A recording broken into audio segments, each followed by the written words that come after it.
Alright, check it out. I got a brand new single. It's called Put It On. It's in stores right now. Produced by Buck Wow. I got an LG remix. I'm representing Bigger Than the Crates. My man Fat Joe, Diamond D, Show Vincent AG. My man Lord Finesse, he's right there. Or get your head flown 3 blocks. L keep rappers hearts pumping like beatbox. So he too cool. He sent his boy over. Okay. Yo, my man over there, he's nice. He want to rhyme for you. I'm like, yo, I'm gonna give him my manager's info, and you know, he work it out from there. If he dope, I'm work with him.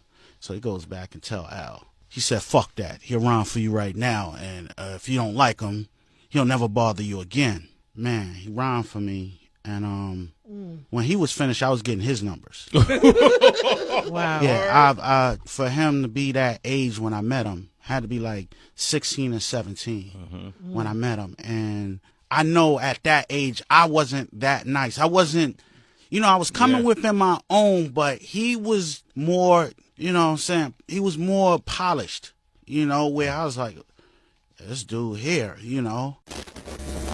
Lamont Coleman, aka Big L, one of the most underrated rappers in the history of the game. If you aren't familiar with him, well, he's one of the nicest, most lyrical rappers I've ever heard in my life. Coming out of Harlem, New York in the 90s, Big L became well known amongst the underground hip-hop fans for his freestyling ability, punchlines, metaphors, all that, and was eventually signed to Columbia Records early, where in 1995 he released his debut album, Lifestyles of the Poor and Dangerous, an album that is now considered by many hip-hop fans to be a classic. He was really too nice with it, bruh. Check it out, my nigga Big L, my whole clique thieving. The wolf's out because it's stick season. This ain't the time to have your wrist freezing. I might throw the big cat, drink your 6-pack, quick clap, let me get that. Make it quick black, fuck the chit chat. Why y'all test? Knowing these hot sucks to fry y'all flesh. Taxing baggers like the IRS. I used to front when that was really rich. You silly bitch, push woolly whips like the white Rover. Front on Coley on your life sober. I brought my main girl the ice choker.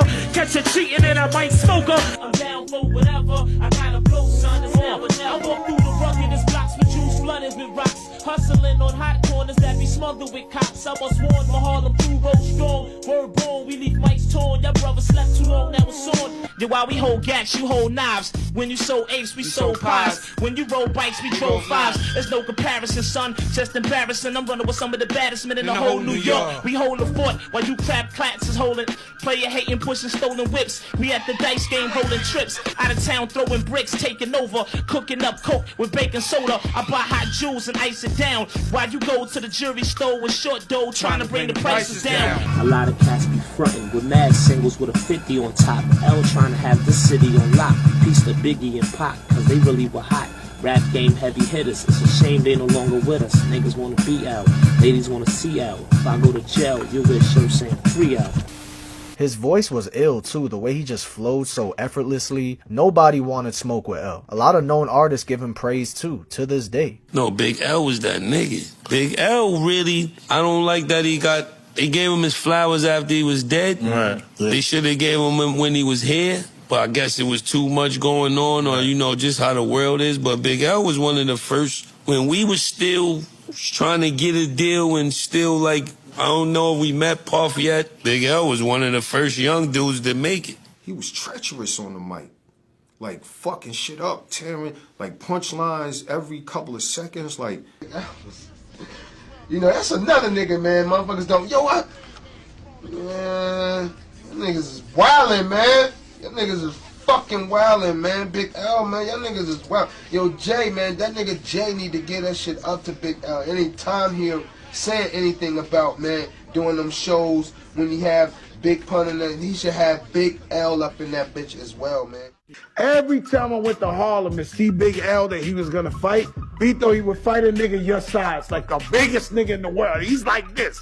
Fuck that. I'm like, oh my God. Like, yo, L, could we jump this nigga, man? Could we fucking hit him with a bat? But as far as being an MC, you know, the first rapper that really got me into wanting to be an MC was a dude by the name of Big L.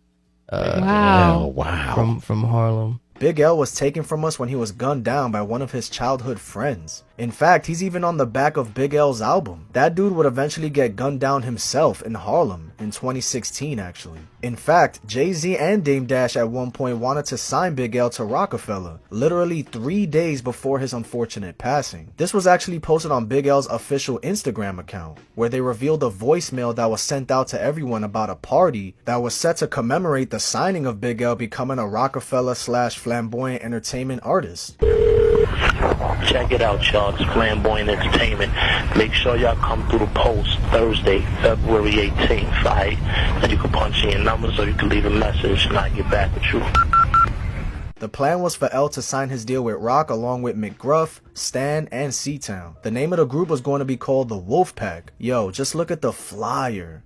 Insane. Signings from Fat Joe, Cameron, and Swizz Beatz too. Literally 3 days before this event, he was gunned down. Crazy unfortunate. But of course there was another rapper during the 90s who was making a huge splash in the game himself, and that was none other than Nas.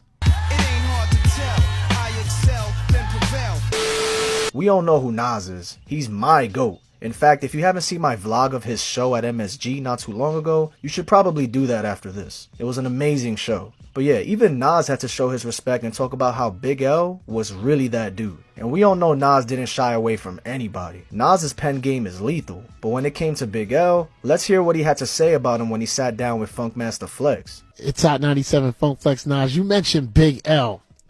Yeah. I remember the first time Lord Finesse ever brought out Big L. Was it the Apollo? The Wednesdays, I think. It wasn't one of the big nights. Right, it was right. like the Wednesday. Yes, Yeah, it was. It was a Wednesday. All right. That was the night when they was like amateur night. Fat Joe used to rock there. That's the first time I saw Fat Joe too. Fat Joe used to rock there every week in '91. Wow. And he used to Fat Joe perform. He used to have 4 or 5 girls around him, and he used to do his songs. Get out of None here. of which he was winning every week. Wow. Fat Joe won every week, and I think he then got with Lighty and Red. But back to Big L. Right. And I remember Lord Finesse just bringing him out. And I remember it like it was yesterday, man. He said, yo, I'm going to bring my homie, my guy. He's nice. And Lord Finesse was so nice. Crazy. So it was like whoever he was bringing, I was like, God, I hope this dude can rhyme, right? Because Yeah. Lord Finesse, you already Lord Finesse, so who gonna come after him, right? Oh, and then bodied it. Big L bodied it. The biggest thing in the world. He scared me to death. Yo, when I heard that on tape, I was scared to death. Yeah. I said, yo, there's no way I could compete. If this is what I gotta compete with, I said, there's no way. To hear Nas say that means a lot, because we all know how good of an MC Nas is. And me personally, just doing all this research and hearing these songs again for this video, man, what could have been? L was really on his way to being one of the greatest out of New York. F that, not even just New York. I mean, if you know, you know. Those who know Big L would say he's probably the best of all time. Lyrically, I think he's top 5 all time. But that's just me.